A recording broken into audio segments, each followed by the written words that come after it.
ನೀವು ಬರೆದಿರೋವಂಥ ಮೊದಲ ಕಥೆನೇ ಒಂದು ಸಿನಿಮಾ ಆಗಿ ಬರ್ತಾ ಇದೆ. ಸೊ ಅಂಡರ್ವರ್ಲ್ಡ್ ಕಥೆನ ಯಾಕೆ ಚೂಸ್ ಮಾಡಬೇಕು ಅಂತ ಅನಿಸ್ತು ಸರ್? ನೀವು ಕತೆ ಬರೆಯುವಾಗ ಇಂಥವರೇ ಮಾಡಬೇಕು ಅನ್ನೋದೇನಾದ್ರು ತಲೆಯಲ್ಲಿತ್ತ ಸರ್ ನಿಮಗೆ? ಹೇಗೆ ಕ್ರಿಯೇಟ್ ಆಯಿತು ಅಂತ, ಇನ್ಸ್ಪೈರ್ ಹೇಗಾಯಿತು ಅಂತ? ಸೊ ಬೇಸಿಕಲಿ ನಾನೊಂದು IT ಕಂಪ್ನಿಯಲ್ಲಿ ವರ್ಕ್ ಮಾಡ್ತಿದ್ದೆ JP ನಗರಲ್ಲಿ. ತದನಂತರ ನಾನು ಫಿಲ್ಮ್ ಮೇಕಿಂಗ್ ಕಲಿಬೇಕು ಪ್ಲಸ್ ವಿಜುವಲ್ ಎಫೆಕ್ಟ್ಸು ಕಲಿಬೇಕು ಅಂತ ಸೊ ಜಯನಗರಲ್ಲಿ ಕಲಿತು ಆಮೇಲೆ ಲೆಕ್ಚರರ್ ಆಗಿ 1 ವರ್ಷ ಯಲಹಂಕಲ್ಲಿ ವರ್ಕ್ ಮಾಡಿ ಸೊ ದೆನ್ ನನ್ನ ಸೋದರ ಮಾವ ಗೋಪಾಲ್ ಕೃಷ್ಣ ಅಂತ ಮೈಸೂರಲ್ಲಿ ಇದ್ದಾರೆ. ಸೊ ಅವರು ನಮ್ಮ ಅಜಯ್ ಕುಮಾರ್ ಸರ್ ಹತ್ರ 90s ಅವರ ಜೊತೆ ಅಸಿಸ್ಟೆಂಟ್ ಡೈರೆಕ್ಟರ್ ಆಗಿ ವರ್ಕ್ ಮಾಡ್ತಿದ್ರು. ಸೊ ನನ್ನ ಮಾವನ್ನ ಕೇಳಿದೆ, ಸೊ ಈಗ IT ಕಂಪ್ನಿ ಎಲ್ಲ ಬಿಟ್ಟಿದ್ದೀನಿ, so I want to achieve something in my life ಅಂತ ಹೇಳಿದಾಗ ಸೊ ಆವಾಗ ಅಜಯ್ ಸರ್ದು ಪರಿಚಯ ಆಯಿತು. ಸೊ ಪರಿಚಯ ಆದಮೇಲೆ ಏನಾಯಿತು, ಅವರು ಅಜಯ್ ಸರ್ ಅವ್ರ ಮಗ ಅರ್ಜುನ್ ಅವ್ರನ್ನ ಇಂಟ್ರೊಡ್ಯೂಸ್ ಮಾಡಿಸ್ಬೇಕಾಗಿತ್ತು ಅಂತ ಸೊ ಒಂದು ಕತೆ ಮಾಡ್ಕೋಬೇಕು ಅಂತ ನನಗೆ ಫಸ್ಟು ಹೇಳಿದ್ರು. ಸೊ ಅವ್ರ ಗೈಡೆನ್ಸ್ ಮುಖಾಂತರ ಒಂದು ಕತೆನ ರೆಡಿ ಮಾಡಿದ್ವಿ. ಸೊ ಆ ಕಥೆಯಲ್ಲಿ ನನಗೆ ಪರ್ಸ್ನಲಿ ಯಾಕೆ ನೀವು ಕೇಳಿದ ಕ್ವಶನ್ ಚೆನ್ನಾಗಿತ್ತು, ಏನಕ್ಕಂದರೆ ಯಾಕೆ ಈಗ ಕ್ರೈಮ್ ಜಾನರಲ್ಲೇ ಯಾಕೆ ತೆಗಿತೀರಾ ಅಂತ. ಸೊ ಕ್ರೈಮ್ ಜಾನರ್ ಅಂದರೆ ನಿಮಗೆ ಹಾಕಿದ ಕಾಸು ವಾಪಸ್ ಬರುತ್ತೆ ಅನ್ನೋದು ಒಂದು ಗ್ಯಾರಂಟಿ ಅಂತ ಎಷ್ಟೋ ಜನ ತೆಗಿತಾರೆ. ಬಟ್ ಒಬ್ಬ ಎಜುಕೇಟೆಡ್ ಆಗಿ ನಾನೇನು ಥಿಂಕ್ ಮಾಡ್ತೀನಿ ಅಂದರೆ, ಈಗ ನಾನು ಎಷ್ಟೋ ಜನ ಫ್ರೆಂಡ್ಸ್ ಇರ್ಬೋದು, ಇಲ್ಲ ನಾನು ಮೂಲತಃ ಹಳ್ಳಿಯಿಂದ ಬಂದಿರೋದು. ಸೊ ನಮ್ಮ ಹಳ್ಳಿಯಲ್ಲಿರ್ಬೋದು, ಸೊ ಎಷ್ಟೋ ಜನ ನೋಡಿದಾಗ ಈ ಕ್ರೈಮು ಮತ್ತು ಕ್ರೌರ್ಯ ಇದನ್ನೆಲ್ಲ ಒಂಥರ ಮಾಸ್ ಹೀರೋ ಥರ ಎಲ್ಲ ಫೀಲ್ ಮಾಡ್ತಾ, ಅಂದರೆ ನಾವು ಆ ಪಾತ್ರಧಾರಿಗಳೇ ಆಗಿದ್ವಿ ಅನ್ನೋ ಥರ ಅವ್ರೇನು ಮಾಡ್ತಾರೆ, ಯಾವಾಗೂ ಒಂಥರ ಬಿಲ್ಡಪ್ ಕೊಟ್ಕೊಂಡು ಆ್ಯಟಿಟ್ಯೂಡಲ್ಲಿ ಓಡಾಡ್ತಾರದೆಲ್ಲ ನೋಡ್ತಿದ್ದೆ. ಸೊ ಅದು ಆ ಥರ ಕ್ಯಾರೆಕ್ಟರ್ಸ್ ಬಂದ್ಬಿಟ್ಟು ನಮಗೆ ಪ್ಲಸ್ ಆಗುತ್ತೆ ಸಿನಿಮಾದಲ್ಲಿ. ಆ್ಯಂಡ್ ಫೈನಲಿ ನಾವು ಆ ಕ್ಯಾರೆಕ್ಟರ್ದು ಏನು ಅವರು ನೆಕ್ಸ್ಟು ಈಗ ಸೊಸೈಟಿಯಲ್ಲಿ ನಾವು ಎಷ್ಟೇ ಇದು ಮಾಡಿದ್ರೂ ತಗ್ಗಿ ಬಗ್ಗಿ ನಡಿಬೇಕಾಗುತ್ತೆ. ಸೊ ಅದು ಆ ಒಂದು ಗೆರೆನ ಲೈನ್ನ ದಾಟಿದಾಗ ಅದರಿಂದ ಏನೇನಾಗುತ್ತೆ ಅನ್ನೋ ಥರ ಒಂದು ಸೋಷಿಯಲ್ ಮೆಸೇಜ್ ಕೊಡಬೇಕು ಅನ್ನೋ ಥರ ನನಗೆ ಒಂದು ಥಾಟ್ ಇತ್ತು. ಸೊ ಆ ಥರ ಹುಟ್ಟಿತು ಮೇಡಮ್ ಈ ಕತೆ. ಎಸ್ ಸರ್, ಇವಾಗ ಇಲ್ಲಿ ಅರ್ಜುನ್ ಸರ್ಗೆ ಅಂದರೆ ಈ ಕತೆ ಬಂದಿದೆ ಅಂದರೆ ಎಷ್ಟು ನಿಮ್ಗೆ ಜವಾಬ್ದಾರಿ ಕೂಡ ಅಷ್ಟೇ ಇದೆ. ಎಷ್ಟು ನರ್ವಸ್ ಇದೆ ಸರ್? ಸಿನಿಮಾ ರಿಲೀಸಿಗೆ ಕೂಡ ರೆಡಿ ಇದೆ? ಬೇಸಿಕಲಿ ನರ್ವಸ್ ಇಲ್ಲ ಮೇಡಮ್. ಏನಕ್ಕಂದರೆ ಈಗ ನಾನು ನಂಬೋದೇನೆಂದರೆ, ಒಂದು ಕೆಲಸನ ನಾವು ಮಾಡಬೇಕಾದ್ರೆ ನಾನು ರೈಟರ್ ಅಂತ ಅಂದ್ಕೊಂಡು, ನಾನು ಲೆಕ್ಚರರ್ ಅಂತ ಅಂದ್ಕೊಂಡು, ನಾನೊಬ್ಬ IT ಕೆಲಸ ಮಾಡೋವಂಥ ಒಬ್ಬ ಟೆಕ್ಕಿ ಅಂತ ನಾನು ಮಾಡಿದಾಗ ಅದು ನರ್ವಸ್ ಫೀಲ್ ಆಗುತ್ತೆ. ಬಟ್ ನನ್ನ ಪ್ರಕಾರ ಏನಂದರೆ, ನನ್ನ ಕೆಲಸ ಮಾತ್ರ ನಾನು ಮಾಡಬೇಕು, ಅದನ್ನು ಕರೆಕ್ಟಾಗಿ ಮಾಡಬೇಕು. ಸೊ ಸಿನಿಮಾ ಅಂತ ಬಂದಾಗ ನಾನು ಫಸ್ಟ್ ಸಿನಿಮಾ ಅಂತ ನನಗೆ ನಿಜವಾಗೂ ನರ್ವಸ್ ಇಲ್ಲ. ಏನಕ್ಕಂದರೆ ಈಗ ನಾನು ಎಷ್ಟೋ ಸಿನಿಮಾ ನೋಡಿರ್ತೀನಿ, ಕೆಲವು ಇಷ್ಟ ಆಗಿರುತ್ತೆ, ಕೆಲವು ತುಂಬ ಹೃದಯ ಕತ್ತಿರ ಆಗಿರುತ್ತೆ, ಇನ್ನು ಕೆಲವು ಜನ ಹೇಳ್ದಂಗೆ ಏನು ರಾಡ್ ಸಿನಿಮಾ ಗುರು ಅನ್ನೋ ಥರ ಹೇಳ್ತಿರ್ತಾರೆ. ಸೊ ಇದೆಲ್ಲ ನೋಡಿದಾಗ ನಾನೊಂದು ಸಿನಿಮಾ ಮಾಡಬೇಕು ಅಂದಾಗ ಒಬ್ಬ ಆಡಿಯನ್ಸ್ಗೋಸ್ಕರ ನಾನು ಮಾಡಬೇಕು ಅನ್ನೋ ಥರ ಒಂದು ಮೆಂಟ್ಯಾಲಿಟಿ. ಸೊ ಅದರಿಂದ ನಾವು ಮಾಡೋದನ್ನು ಕರೆಕ್ಟಾಗಿ ಮಾಡಿಬಿಟ್ರೆ, ಇವಾಗ ರಿಲೀಸ್ ದಿನ ಏನಾಗುತ್ತೆ ಅನ್ನೋ ಭಯ ಆಗಲಿ, ಇಲ್ಲ ನಾನೇನಾದರೂ ತಪ್ಪು ಮಾಡ್ತೀನಿ ಅನ್ನೋದು ಅದೆಲ್ಲ ನನಗೇನೂ ಇಲ್ಲ. ಯಾಕಂದರೆ ನಾನು ಮಾಡಿರೋದು ಕರೆಕ್ಟಾಗಿ ಮಾಡಿದ್ದೀನಿ. ಒಬ್ಬ ಆಡಿಯನ್ಸ್ಗೋಸ್ಕರ ಮಾಡಿರೋ ಸಿನಿಮಾ ಇದು. ಒಬ್ಬ ರೈಟರ್ ಅನ್ನೋದು ನನ್ನ ನೇಮ್ ಇರ್ಬೋದು, ಬಟ್ ನನ್ನ ಮೆಂಟ್ಯಾಲಿಟಿ ಪ್ರಕಾರ ನನಗೆ ತಿಳಿದಂಗೆ ನಾನೊಬ್ಬ ಆಡಿಯನ್. ಸೊ ಆ ಥರ ಅಂದ್ಕೊಂಡಾಗ ನಮಗೇನಾಗುತ್ತೆ, ನಾವು ಸಿನಿಮಾ ಮಾಡಿದಾಗ ಅದು ಆಲ್ರೆಡಿ ಅದೇನು ನಮ್ಮ ಮೈಂಡಲ್ಲಿ ಒಂದು ಸ್ಪಾರ್ಕ್ ಆಯಿತು, ಐಡಿಯಾ ಈ ಥರ ಸಿನಿಮಾ ಮಾಡಬೇಕು ಅಂತ, ಆವಾಗೇ ಅದು ಗೆದ್ದುಬಿಟ್ಟಿದೆ. ಸೊ ನೆಕ್ಸ್ಟು ರಿಸಲ್ಟ್ಸ್ ಏನೇ ಆದ್ರೂ ನನಗೇನು ಆ ಥರ ನರ್ವಸ್ ಏನು ಫೀಲ್ ಆಗ್ತಿಲ್ಲ. ಎಸ್, ಮತ್ತೊಂದು ಈಗ ನೀವು ಬರೆದಿರೋ ಕತೆಗೆ ಎಲ್ಲ ಆ್ಯಕ್ಟರ್ಸ್ಗಳು, ಕಲಾವಿದರು ಜೀವ ಕೊಟ್ಟಿದ್ದಾರೆ. ಸೊ ಆ ಸೀನ್ ಅಂತೂ ನೀವಂತೂ ಪರ್ಟಿಕ್ಯುಲರಾಗಿ ನೋಡಿರ್ತೀರ, ಯಾರ್ಯಾರು ಹೇಗೆ ಆ್ಯಕ್ಟ್ ಮಾಡಿದ್ದಾರೆ ಅಂತ ನಮಗೆ ತೋರ್ಸೋಕ್ಕೂ ಮುಂಚೆ.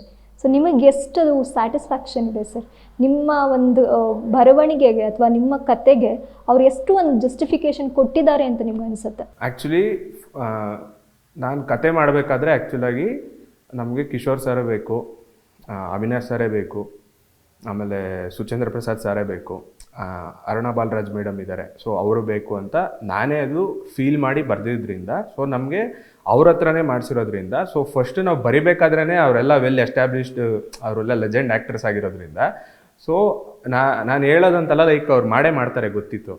ಸೊ ಅದು ನೋಡಿದಾಗ ನಮಗೆ ಒಂಥರ ವಾವ್ ಅನ್ಸುತ್ತೆ, ನಾವು ಆ್ಯಕ್ಟಿಂಗ್ ಕಲಿಬೇಕು ಅಂತ ಇನ್ಸ್ಪೈರ್ ಆಗೋ ಥರ ತುಂಬ ಚೆನ್ನಾಗಿ ಮಾಡಿದ್ದಾರೆ. ಈಗ ನೀವು ಅಜಯ್ ಕುಮಾರ್ ಸರ್ ಜೊತೆ ನೀವು ಕೆಲಸ ಮಾಡಿರೋದ್ರಿಂದ ನಿಮ್ಮ ಕತೆಗೆ ಹೀರೋ ಆಗಿರೋದಿಲ್ಲಿ ಅರ್ಜುನ್ ಸರ್. ಸೊ ಅಂದರೆ ಜವಾಬ್ದಾರಿನೂ ಡಬಲ್ ಇರುತ್ತೆ, ಕಾನ್ಷಿಯಸ್ ಅಂತೂ ಇದ್ದೇ ಇರುತ್ತೆ. ಅದ್ರ ಬಗ್ಗೆ ಹೇಳೋದಾದರೆ ಸರ್. ಬೇಸಿಕಲಿ ಈಗ ನಾನು ಅಜಯ್ ಸರ್ ಹತ್ರ ಸ್ಟಾರ್ಟ್ ಮಾಡಬೇಕಾದ್ರೆ ನಾವು ಬೇರೆ ಒಂದು ಸ್ಕ್ರಿಪ್ಟ್ ಬಗ್ಗೆ ಯೋಚನೆ ಮಾಡ್ಕೊಂಡು ಮಾಡ್ತಿದ್ವಿ. ಸೊ ಫಸ್ಟ್ ಆಫ್ ಆಲು ನನಗೆ ತುಂಬ ಕ್ರಿಯೇಟಿವ್ ಥಾಟ್ಸ್ ಅನ್ನೋದು ಕಾಲೇಜ್ ಟೈಮಿಂದ ಬರ್ತಿತ್ತು. ಅದೇನಕ್ಕೆ ಬಂತು, ಎಲ್ಲಿ ಬಂತು, ಯಾವ ಥರ ಬಂತು, ಲೈಕ್ ಅದು ಅಂದರೆ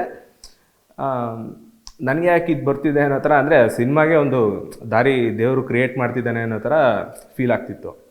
ಸೊ ಆದರೆ ಅದು ಆ ಕ್ರಿಯೇಟಿವ್ ಥಾಟ್ಸ್ ಒಂದೇ ಸಾಲದು. ಸೊ ಈಗ ಒಂದು 2 hours 3 hours ಸಿನಿಮಾಗೆ ನಾವು ಒಂದು ಸ್ಕ್ರಿಪ್ಟ್ ಮಾಡಬೇಕು ಅಂದರೆ ಎಕ್ಸ್ಪೀರಿಯೆನ್ಸ್ ತುಂಬ ಕೌಂಟ್ ಆಗುತ್ತೆ. ಸೊ ಅದರಿಂದ ನಮಗೆ ಅಜಯ್ ಕುಮಾರ್ ಅವರು ನನ್ನ ಗಾಡ್ ಫಾದರ್ ಅಂತಲೇ ಹೇಳ್ಬೋದು. ಯಾಕಂದರೆ ಅವರು ಲೈಕ್ ಅಂದರೆ A to Z ನನಗೆ ಸ್ಟಾರ್ಟಿಂಗಿಂದ ನಾನು ಮಾಡಿದ ಮಿಸ್ಟೇಕ್ಸ್ನೆಲ್ಲ ಅವರು ಇದಾಗಿ, ಮತ್ತು ಅವ್ರು ಯಾವತ್ತೋ ಒಂದು ದಿನ ಮಾಡಿರ್ತಾರೆ, ಆ ಮಿಸ್ಟೇಕ್ಸ್ನ ರೆಕ್ಟಿಫೈ ಮಾಡಿ, ಸೊ ಈ ಥರ ಮಾಡಿದ್ರೆ ಹಿಂಗಾಗುತ್ತೆ ಅಂತ ನಮಗೆ ಗೈಡ್ ಮಾಡಿ ತುಂಬ ಇದು ಮಾಡಿರೋದ್ರಿಂದ ನನಗೆ ಆ ಥರ ನರ್ವಸ್ ಫೀಲ್ ಆಗೋದಾಗಲಿ ಇದಾಗಲಿ ಇರಲಿಲ್ಲ. ಸೊ ಅವ್ರ ಹತ್ರ ಕಲ್ತಿದ್ದು ತುಂಬ ನನಗೆ ಖುಷಿ ವಿಚಾರ. ಎಸ್ ಸರ್, ನೀವು ಬರೆದಿರೋ ಕತೆ ಇವಾಗ 5 ಭಾಷೆಗಳಲ್ಲಿ ಬರ್ತಾ ಇದೆ. So Jan 1st week 3rd release ಆಗ್ತಾ ಇದೆ. ಸೊ ಆಡಿಯನ್ಸ್ಗೆ ಏನು ಹೇಳ್ತೀರಾ ಸರ್ ಮೆಸೇಜ್? ಸೊ ಆಡಿಯನ್ಸ್ಗೆ ಹೇಳಬೇಕು ಅಂದರೆ, ಈಗ ನಾನು ಫಸ್ಟೇ ಹೇಳ್ದಾಗೆ ನಾನೊಬ್ಬ ರೈಟರ್ ಅನ್ನೋದು ಜಸ್ಟ್ ಅದು ನೇಮ್ಗಷ್ಟೇ.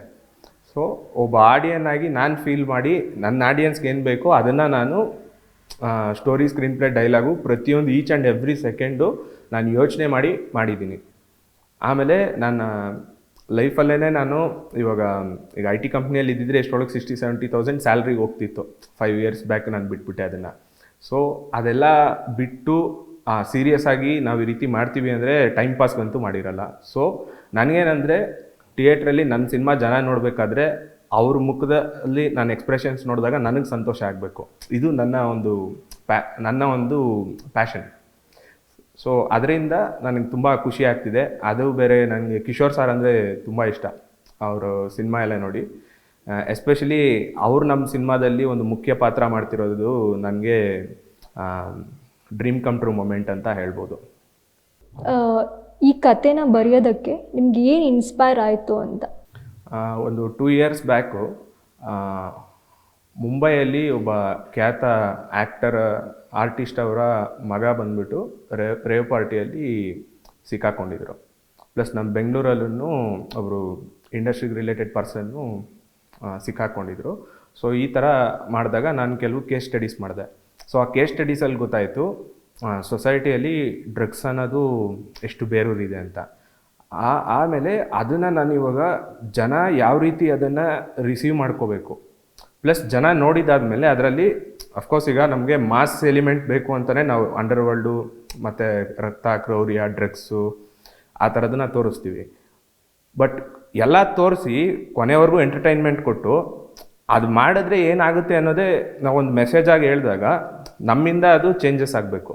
ಸೊ ಇದೆಲ್ಲ ಇವಾಗ ಎಜುಕೇಟೆಡ್ಸ್ ಆಗಿ ನಾವೇ ಈಗ ಆ್ಯಕ್ಚುಲಿ ಎಲ್ಲರಿಗೂ ಇವಾಗ ಆಲ್ಮೋಸ್ಟ್ ಎಜುಕೇಟೆಡ್ಸೇ, ಅನ್ಎಜುಕೇಟೆಡ್ಸ್ ಯಾರೂ ಇರಲ್ಲ.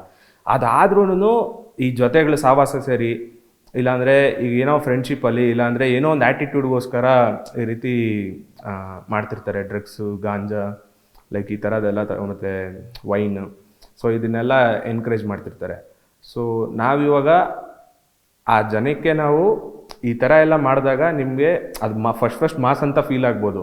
ಬಟ್ ನೆಕ್ಸ್ಟ್ ಹೋಗ್ತಾ ನಿಮ್ಮ ಜೀವನ ಯಾವ ರೀತಿ ಆಗುತ್ತೆ ಅನ್ನೋದನ್ನು ನಾವು ಚಿತ್ರರೂಪದಲ್ಲಿ ಹೇಳಿ ಅವ್ರಿಗೊಂದು ಮೆಸೇಜ್ ಕೊಡೋಣ ಅಂತ ಮಾಡಿದ್ವಿ.